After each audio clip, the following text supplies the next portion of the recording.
So I'd like to welcome Patsy Yates to the podcast. Hello, Patsy. Hi, how are you, Stephen? I'm well, thank you. Now, good to see you again. Now, Patsy, can you tell me a little bit about yourself? Yeah, so I'm currently Executive Dean for Faculty of Health at Queensland University of Technology in Brisbane, Australia. That means I've got a very large faculty, 12,000 students, with schools ranging from the biomedical sciences right through to public health, population health, through to all the clinical sciences, nursing, allied health, and exercise and nutrition science, just to add a little bit more in there. So how did you end up where you are today? Yeah, so I'm a nurse by background, and have, really very interested very early on as a nurse in terms of understanding how to improve the healthcare system. And so Okay. while I worked clinically for a number of years, I very quickly moved into understanding that we needed to know more, we needed to improve. So I got interested in research, and I felt teaching was the way to actually improve the quality of healthcare. And so I became an academic, and and I've just been sort of teaching and researching. And in particular, my areas are in cancer and palliative care. Okay. And did you work in palliative care as a nurse? Yeah, I did. Yeah, in the cancer and You, palliative care settings. Yeah. and you worked in Brisbane? Yes, yeah. Worked across many of the different major hospitals here in Brisbane, and worked in sort of cancer settings, and a bit in, well, actually in the mid-80s, worked in infectious diseases, which was when the time that was really about the HIV AIDS, was really becoming known. And I think that's where I got my strong interest in palliative care, was when we were sort of looking after people who we didn't really have much to offer them, and they were stigmatized. And so, that's probably sparked a lot of my interest in actually, we've got to do more. We've got to develop the evidence base. We've got to change the system to get better outcomes. So You're actually, on ResearchGate, your faculty or your department or you look after is in the top 10 for publications, for volume.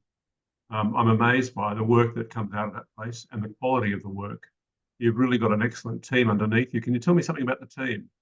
yeah, so we've got our research strengths here at QUT. Like they're so broad, and they're doing some extraordinary stuff. So some of our really hot research areas are in microbiome. So Yes. we've got this really strong team that's doing this extraordinary stuff, that's breaking new ground in terms of understanding disease and potential therapeutics. They're an extraordinary, really high-powered group. So they're really strong. We've got some great work that's happening in the genomic space, Yes. and around in personalised sort of care through our translational genomics sort of centres. But we've also gotten, what I think is great about our faculty is we've also got the people who do the health services side. So we've got a really, really strong health services research group, implementation science, health economics. And we've got this great spirit of multidisciplinary, interdisciplinary collaboration, that recognising that, we don't really have this separate sort of biomed sort of tech science, but actually it's the translation side and it's just a really nice culture that we've got here.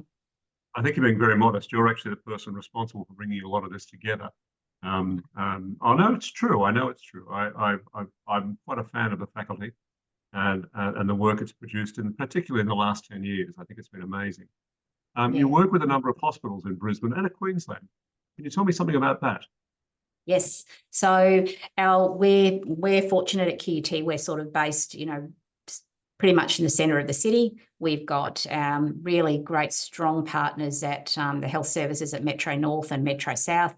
They are some of the biggest health services and what's really important about those health services is the broad population. So, while they're metro, they span into the outer metro areas. And so it brings so many diverse socioeconomic issues, challenges in different ways of us in really addressing some of the health equity issues as well. So we've got really strong partners on both sides of the river in Brisbane. So anyone who knows Brisbane, there's a river that divides, and it's, you know, sometimes hard to cross that river, but, you know, we're lucky that we can span both.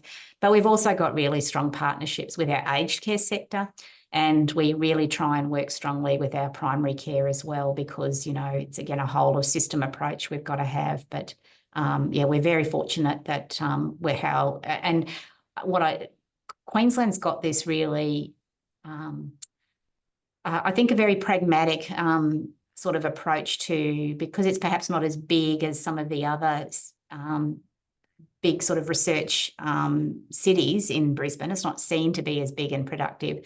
I think we've got a much more pragmatic approach to how we collaborate and move on things. That's quite unique. I think you've got that wonderful attitude of just getting it done. Yeah. Yeah, exactly. And we're happy to sort of we've got to take a Team Queensland approach. It's not just about my institution, because we sort of can see the value in that collaboration. Yeah. And Patsy, you do a lot of international travel. Can you tell us something about that? Yeah, I do. Yeah, well, just last week I was in Geneva at the World Cancer Congress, and you know, that was fabulous. It was a meeting that, you know, brings together people to look at the whole spectrum of cancer control, from prevention right through to palliative care, and, you know, public policy issues as well as, you know, treatment issues. So yeah, I'm lucky, and I've you know, been also strong part of a membership of a number of professional organisations that have had a global international focus. So I am deputy program lead of a program called the Global Nursing Leadership Institute that the ICN, the International Council of Nurses, run, and it's a great program. And so again, once a year, I again head to Geneva, and we have a week intensive where we have nurses from across the world that we bring together, you know, in a residential intensive type situation for a week intensive on building their leadership capability to go back to their communities to influence policy. So yeah, a number of different international professional bodies I'm connected with. And indeed. So tell me, with regards to research, where are you getting a lot of your funding from these days?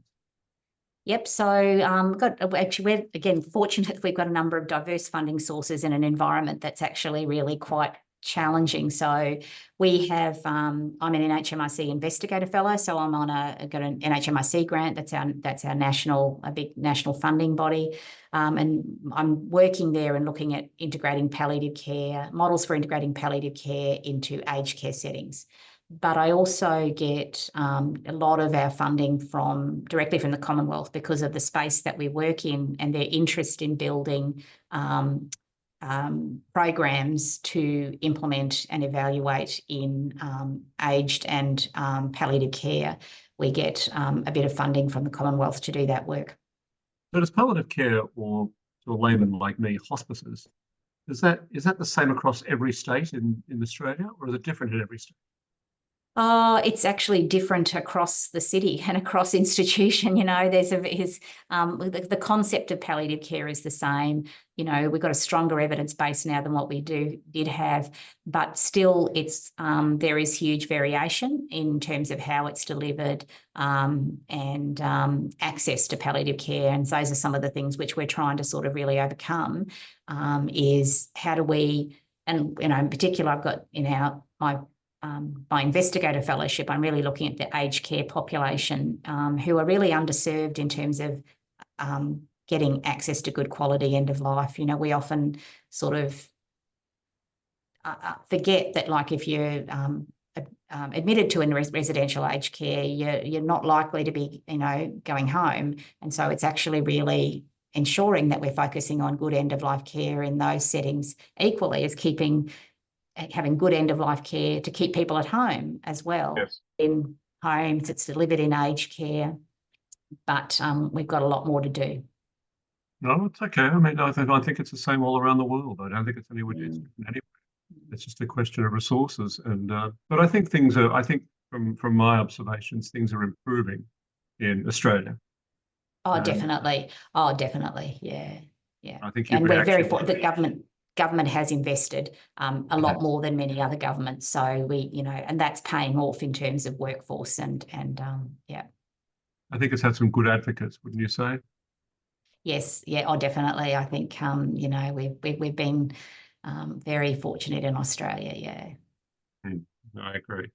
All right. Well, I think that I've enjoyed your time this morning from Bordeaux. And it's lovely to talk to someone in Brisbane, and particularly someone as esteemed as yourself, and with the achievements that you've had in your life. I know that not many people will be aware of the work that you're doing over here in Europe, but I can tell you I'm one of your biggest fans.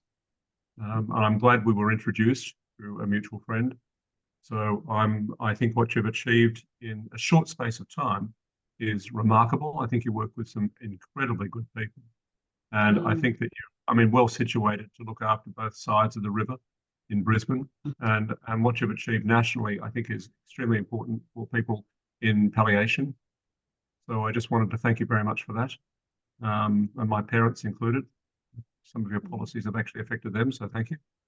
I wish you all the very best for the future, and I look forward to doing this again in maybe a few more months, okay? Yeah, thank you so much, Stephen. Nice to meet you. Thank you. Bye-bye.